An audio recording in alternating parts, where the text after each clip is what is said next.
Welcome back to another episode. Ryan and Kevin here with Chaos MMA, and today we have on Brant, the Killer B Moore, who fights at LFA 99. Brant, how are you doing? I'm doing good. Thank y'all for having me in. Anytime. Yeah.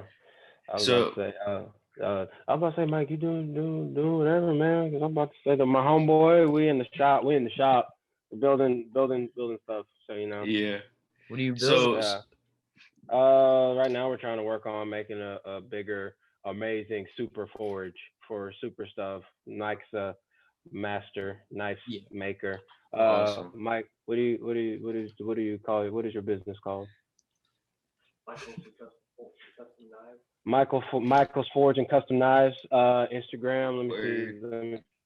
Not your average Mike is the Instagram. Shameless plug to the Okay. homie. um, Sounds good on that. Yeah. So before we get into the fight and everything, how was your 2020 so far with COVID and everything else going on? Sucks, man. Like, it's like Yeah. I quit my job in February so I can fight full time. Had all this money saved up to where I could do that, and then we went to New Zealand, and then we come back from New Zealand, and then boom, shut down, lockdown everywhere, and all this weird Yeah. people acting all weird, And I was like, man, fighting's probably not gonna happen for a while. So I'm tripping about that. I had money to go a little ways, and then to last through that time, and started getting private, started like trying to get out of the 9 to 5 system. I Yeah. don't make exactly as much money, but I make enough to get by and do what I want. Spend time with Yeah. Mike, in the shop, which is always fun, and spend time with my family. That's also big.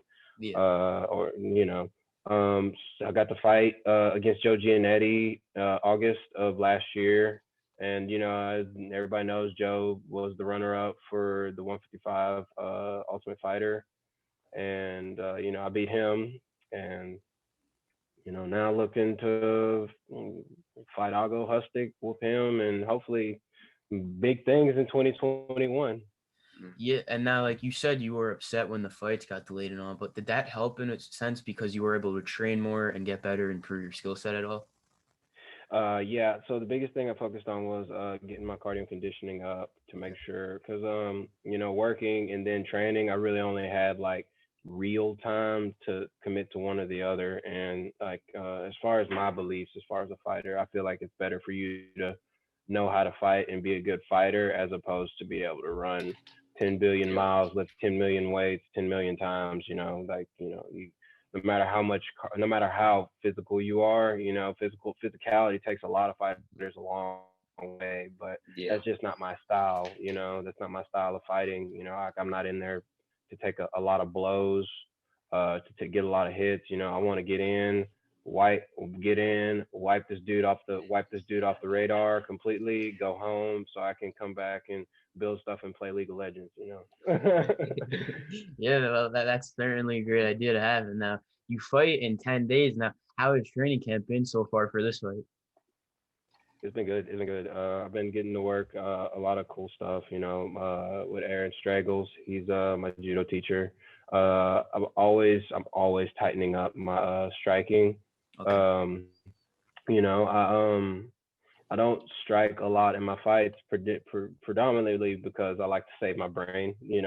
And Yeah. on top of that, like you're jujitsu black belt, and it's whatever you're striking. But then when more often than not in my fights, I'm not shooting for takedowns and different things like that. And more often than not, I've hit them, and after I stick them, they turn into a wrestler, and then they start grappling me, and it's just like, okay, I'm jujitsu black belt, whatever. Like and then I choke them, and it goes out like Yeah. Great game plan. Yeah. and so Y- Yeah. So your fight's only in 10 days is pretty soon. So is the weight cut down to 155 a hard weight cut for you? yes and no. So like on like in comparison to, like, I feel like some of the bigger 155ers, guys walking around at like 180 something, 190, maybe even if there's guys at 200 making it down to 155 some kind of way. Yeah. Yes, but or no, but I walk around pretty close to my fight weight. Cutting weight every time is it's trash. It's dumpster juice. I'm not a fan. I'm definitely not a fan. Yeah. Yeah. But it's a part of the process. You got to do it. It's Yeah, pretty yeah, simple. that is true. Yeah. Yeah. So for this training camp, was it like a normal training camp you'd have, or did you change anything up? Did you bring anybody in specifically? No, everything's been pretty consistent. I mean, over the past, I'm gonna say year, my judo teacher, me and him have gotten a lot closer, like over that COVID time, and me and him, I learned a lot through that, and I feel like it's helped. I feel like doing judo has helped my striking and my grappling uh in its own way, in striking footwork. Judo footwork helps in your striking mix going for whether you're a boxer or you're a kickboxer. And as far as if you're a grappler, it's just another way to get somebody down to the mat. Yeah. And if you get a good big throw, it'll happen in a very crowd friendly, devastating fashion. You never know, you might sleep somebody. Yeah. So I remember seeing it at one of the recent UFC fight cards. The guy just slams him, and then he was out cold out of nowhere, and just like out of nowhere. So it can Yeah. happen. Yeah, I'm looking for one of those. I'm looking for one of those eventually, man. I'm wanting to grab a guy, wow, and fight's over. Yeah, That would make my day. Knockout by grappling.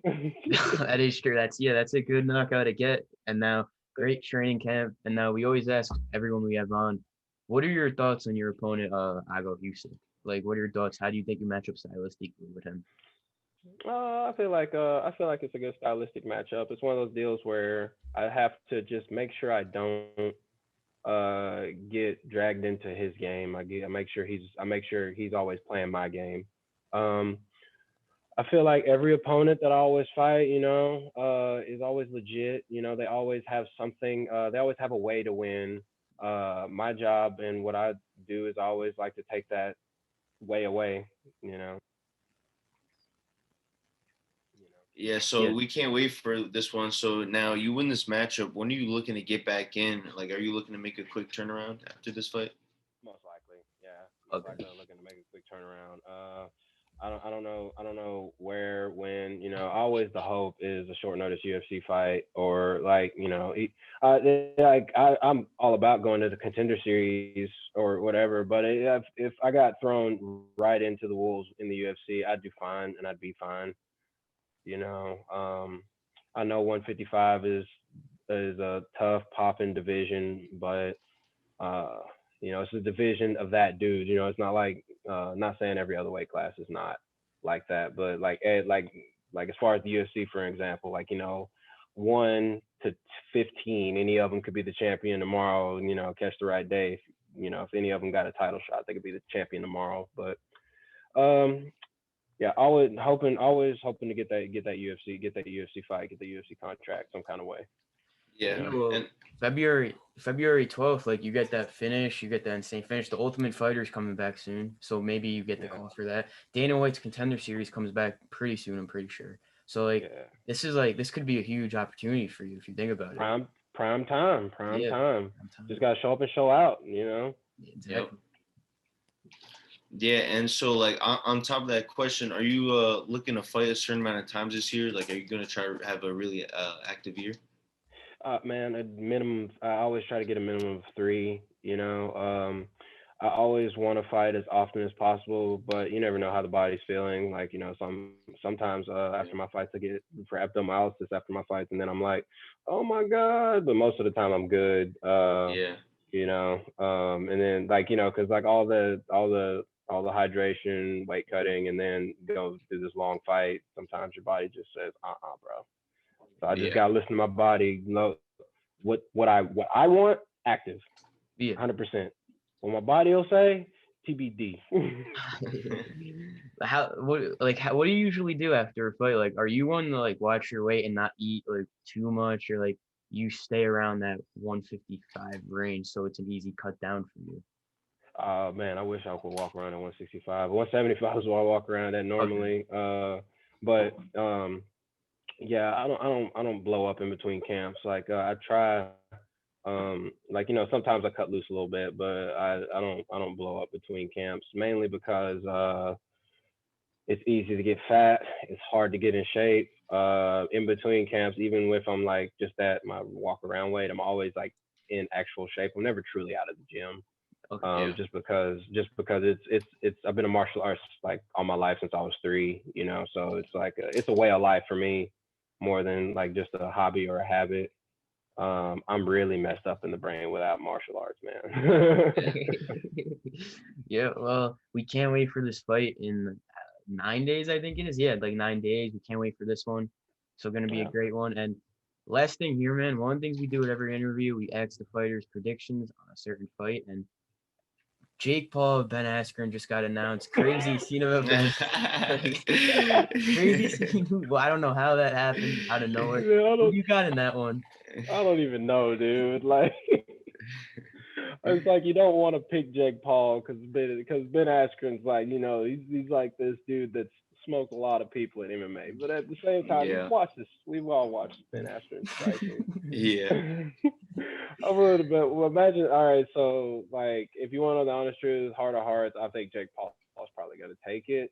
Yeah. You know, just because of like, it's like, despite the fact Ben Askren's been like, you know, training and wrestling and doing all this stuff, clearly like striking's not his thing. You know what I'm saying? Yeah. It's clearly just not his thing. And oh my God, dude, y'all, why did y'all do that? Why did y'all ask that? Gotta ask it. We gotta ask it.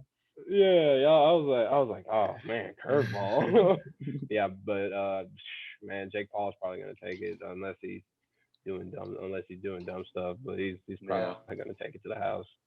I mean, I always hope, and I want Ben Askren to win, but Jake Paul's probably taking it to the house. Hey, maybe there's hope. You know, Jake Paul hasn't really fought anyone. Ben Askren, he's a good chin. Like that Masvidal knee, that would knock most people out. But Robbie Lawler hit him with some shots. He ate them. That's true. So like That's true. maybe he shocks us, makes the MMA community proud, and takes that W home. Yeah. So, be interesting. I hope. Yeah, who knows though. But thank you for coming on, man. It was really great speaking to you. Good luck for your fight. We can't wait. And if you want to thank any sponsors, shout out any social media, the floor is yours. Shout out to Mike Forge Custom, custom knives and blades. Is that it, Mike? Hit this man up for a knife. He's amazing. He makes amazing work. Athletic Performance Institute of Texas. Josh and Holly, thank y'all. They main reason I'm in shape. You know, all my training partners, coaches. Dr. Bowen and Bowen Chiropractic here in Longview on Eastman. I think Eastman is Loop 259, but on Eastman Road. He keeps my spine in line, man, where I can keep whooping people down and lifting them up and dropping them on their head. So big thanks to him, Aaron Stregels. Thank you for your judo. I love you. Annette Nichols, my girlfriend, love her. Yeah. Oh man, thanks for coming on. It was really great speaking with you. Yeah. Have I a good got one, to do man. an interview Have with a y'all. good one, man. Yeah, have a good one. Thanks. Bye.